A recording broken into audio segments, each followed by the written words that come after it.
Packers running back James Starks outperforms starter Eddie Lacy. Christine Michael gets first-team reps. And Julius Thomas finds the end zone. It's Week 7 Waiver Wire ads presented by eDraft.com.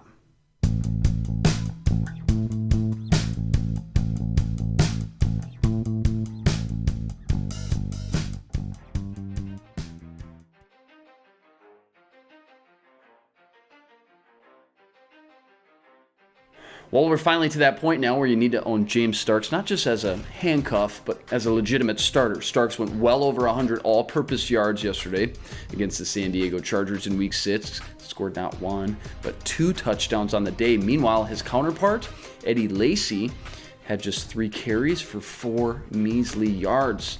I think it's safe to say Lacy's injuries are bigger than the Packers want to lead on. This time a bum ankle kept him out the majority of the game. It's tough to say just exactly what Starks' role will be as the future unfolds, but we do know Aaron Rodgers and Mike McCarthy are more than comfortable riding Starks out until Eddie Lacy can get 100% healthy and available and looking like his old self. In the meantime, Starks, solid PPR and standard league format play next week on Sunday Night Football against the Denver Broncos.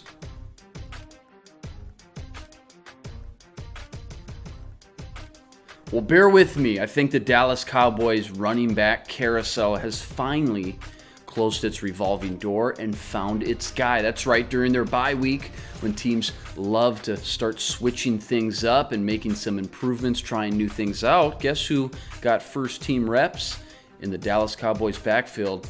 Not Joseph Randle, not Darren McFadden, no. It was a recently traded for Christine Michael.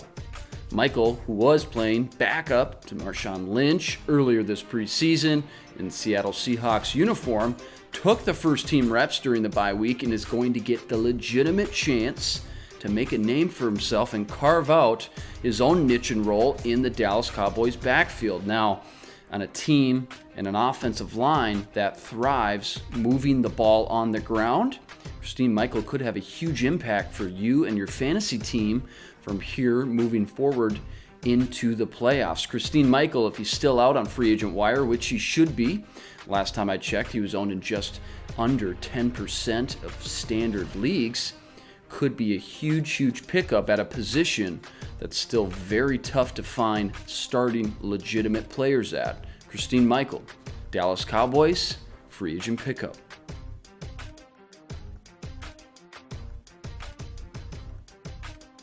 Well, he's never been a guy that I've been in love with due to his inconsistencies, but Marvin Jones forcing me to swallow my pride and jump on his bandwagon. After catching 9 of 12 targets and a touchdown, 95 yards against the Buffalo Bills, I'm starting to rethink just exactly who Marvin Jones is and how much he plays a factor in the Bengals offense. Listen, he's eaten a big piece of the pie that's known as the Bengals offense that ranks 4th in points scored this year and 3rd in yardage production. A.J. Green continues to get double covered as he should, and Tyler Eifert, now with 6 touchdowns on the year, is forcing his own defensive attention, and that's leaving Marvin Jones in one-on-one situations in which he's thriving in. Yesterday against Stefon Gilmore, cornerback for the Buffalo Bills, he made 2 outstanding catches, one for a 42-yard gain down the sideline when he went up and over Gilmore and just flashed that athletic ability that we've seen before. Oh yeah, when was that? Not last year in 2014 during that injury-plagued season, but in 2013 when Jones had 10 touchdowns. Remember that? Me neither. Double-digit scores and an offense that was one of the best in the league at producing points and single coverage. What more could you want? Marvin Jones is going to be a key pickup for you as you start to make your playoff run and push in the next ongoing weeks. Stash him away now as teams forget about him while he's on the bye.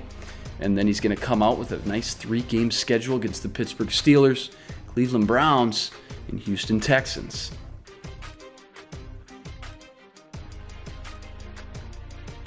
So I don't come on here a lot and say I told you so, but when it comes to Stefon Diggs, told you so.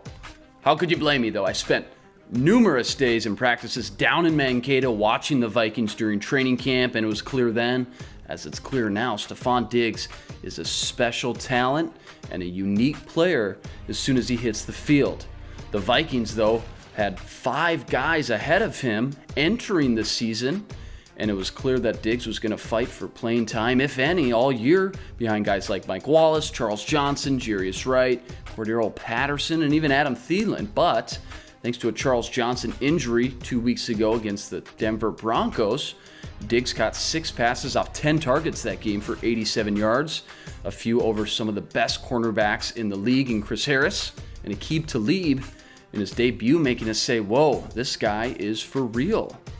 This week against the Kansas City Chiefs, he got 7 passes on 9 targets for over 120 yards, and once again said, hey, this is no fluke. Can you dig it? We can dig Stefon Diggs. And even when Charles Johnson comes back from injury, there's no way at this point the Vikings can bump Diggs down in the pecking order. In fact, when Mike Zimmer was asked if he had supplanted and taken over Charles Johnson's roles, the coach simply said, no comment. No comment usually means yes, that's right, I can't bench Stefon Diggs. How could I? If anything else, he's going to be starting, that's right, starting opposite of Mike Wallace in 2 receiver sets from here on out. In his first 2 career NFL starts, Diggs already has 19 targets, converting 13 of those for 216 yards. And it's clear when you go back and watch the film, he might be the best receiver on the Vikings roster right now with his crisp route running, reliable hands, and ability to separate from his defender. Exactly why Teddy Bridgewater has found him open, throwing 19 balls his way already. It's going to be a huge asset for you in any dynasty or keeper leagues, but in the short term, Diggs has a nice soft 2-game schedule against the Detroit Lions and the Chicago Bears. Well, after scoring his first touchdown for the Jacksonville Jaguars, I had Julius Thomas slated here, but just moments ago, we've learned that Thomas suffered a rib contusion Sunday against the Texans and is now going to miss even more time. So I went to plan B.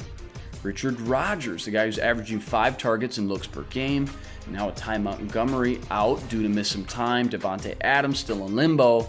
It's certain Richard Rodgers, in just his second year, is going to get even more looks, targets, and reps in the Packers offense, specifically down in that red zone. But Packers are on a bye this week, so had to go with my bread and butter. The guy I put here 2 weeks prior and has only proven my point. You need to get him in your lineup as fast as you can. Big play Barnidge, a.k.a. Gary Barnidge, scored 2 more touchdowns in an OT thriller against the Denver Broncos, giving him 5 touchdowns on the year. Clearly, Josh McCown has a chemistry and rapport built with Barnidge, specifically down in the red zone, and he's clearly the number 2 option in the offense behind Travis Benjamin at wide receiver on the outside. Gary Barnidge, get him while you can. As I plugged him here in the 3rd week in a row, he's sure to get scooped up in almost all standard leagues at this point, so scoop him up now before it's too late. Well, those were the top 5 ads I have for you for week 7, but wait, I got a few more. Jot these guys down, keep them in the back of your mind, throw them up on the radar. Start at the running back, Ahmad Bradshaw. He's back. He knows the offense, knows the system. Wasn't long ago he was a running back too for the Indianapolis Colts, now filling in for a sluggish, worn down Frank Gore. Ahmad Bradshaw is going to be forced into action, getting a lot more touches, a lot more fantasy points for you and me. Stash him away on your bench now. Could be a huge asset for you later on as you make a fantasy playoff push. A couple more running backs carving out a nice little 3rd down role. That means pass catching and PPR points. Charles Sims for the Tampa Bay Buccaneers and Theo Riddick for the Detroit Lions. Speaking of PPR monsters, Eddie Royal cashing in on a ton of targets with plenty of receptions and plenty of fantasy points for you and me. I expect him to only get better as Alshon Jeffrey now returns and demands some double team attention. How about Brandon LaFell? Returning from the PUP list, that's right, that means he's entering an offense that's averaging 36 points per game. Something to definitely think about if you're in need of a plug-and-play wide receiver. Go to eDraft.com. They're going to match 100% of your first FanDuel deposit up to $200. Plus, they're using advanced metrics and statistics, tools and things that are out of this world that I've never seen, but I know they're helping me win money out on FanDuel. Comment, like, subscribe at the end of this video. Until next time, I'm Luke Inman, signing out.